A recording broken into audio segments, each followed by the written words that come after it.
ক্বালা রাসূলুল্লাহ সাল্লাল্লাহু আলাইহি ওয়াসাল্লাম, আল্লাহ নবী বলেন, সালাসাতুল লা ইউকাল্লিমুহুমুল্লাহু ইয়াওমাল কিয়ামা ওয়া লা ইয়ানজুরু ইলাইহিম ওয়া লা ইউযাক্কিহিম ওয়া লাহুম আযাবুন আলীম। আল্লাহ নবী বলেন, তিন ব্যক্তির দিকে আল্লাহ কিয়ামতের ময়দানে তাকাবে না, তিন ব্যক্তির সাথে আল্লাহ কথা বলবে না, তিন ব্যক্তিকে আল্লাহ পবিত্র বানাবে না, তিন ব্যক্তির সাথে আল্লাহ কথা বলবে না, তিন ব্যক্তির দিকে আল্লাহ তাকাবে না, তিন ব্যক্তিকে আল্লাহ পবিত্র বানাবে না।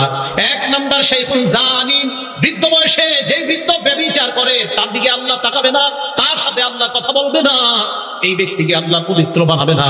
এক নাম্বার শাইখুন জানি, বৃদ্ধ বয়সে যে জিনা করে ব্যভিচার করে, বয়স হয়ে গেছে, ওই বয়সে যে জিনা ব্যভিচার করে তার দিকে আল্লাহ তাকাবে না, তার সাথে আল্লাহ কথা বলবে না, তাকে আল্লাহ পাক রব্বুল আলামিন পবিত্র বানাবে না।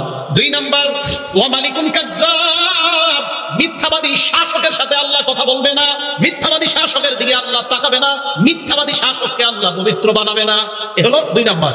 তিন নাম্বার ওয়া আইলুল মুস্তাকবির, অহংকারী দাম্ভিকের সাথে আল্লাহ কথা বলবে না, অহংকারী দাম্ভিকের দিকে আল্লাহ তাকাবে না, অহংকারী দাম্ভিককে আল্লাহ পবিত্র বানাবে না। একবার বিছানায় মাথা লাগায় চিন্তা করেন, আমার নাম যদি কিয়ামতের ময়দানে অহংকারী হয়ে যায়, আমার আল্লাহ আমার সাথে কথা বলবে না। আমার আপনার নাম যেন অহংকারী না হয়।